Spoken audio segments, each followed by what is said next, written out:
Well, how about that game for the Tampa Bay Buccaneers winning 34-20 against the Green Bay Packers? It was actually the coldest game that the Buccaneers have played since the NFC Championship a few years ago in Lambeau Field, and they again get to leave that field with another victory. Where do we even start? I'm going to begin with the offense because it was easily the best performance of the year for them. Earlier this week, Dave Canales said that he preached to his team that they'll know when they had a game where everything's coming together. He also mentioned, imagine if Chris Godwin, Mike Evans, and the running game, they all figure it out at one time. That's a dangerous group.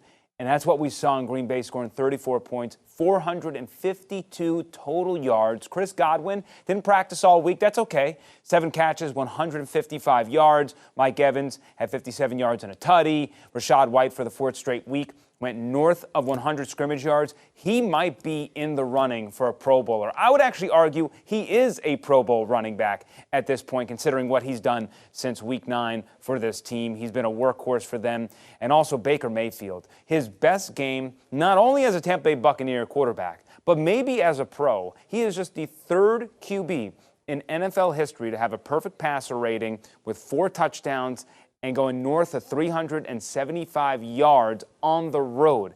That is impressive stuff. So we can go up and down the stat sheet and say, man, the offense came together. Dave Canales, things are clicking at the right time. As for the defense, decent job. You know, you gave up 20 points. I would say that they probably benefited a little bit from a shaky Jordan Love performance. But you know what? They held up in the red zone when they needed to at times. They got a big turnover late in the game. Antoine Winfield Jr. forced another fumble. They didn't scoop it up, but those are the plays that you like to see. So the splash plays are there. Devin White, for a 3rd straight week, did not play. Evidently, after the game, Todd Bowles saying that he went up to Bowles before the contest, reiterating that he could not go with his foot injury.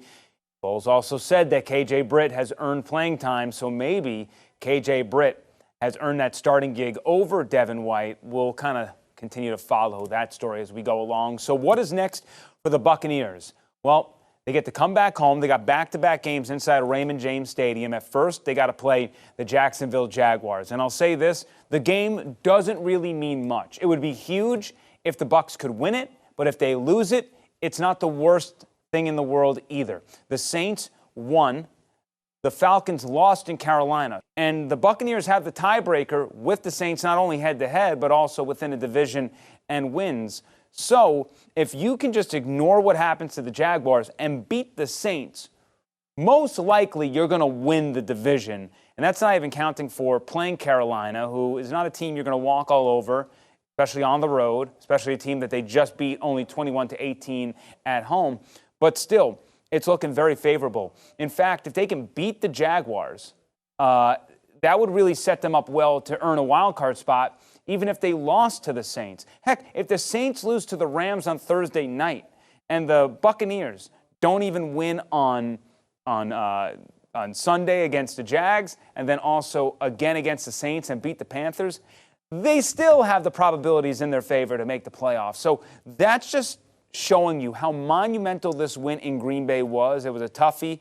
They were certainly the underdogs, and they pulled it off. And now they have a 3-game winning streak. Momentum is on their side.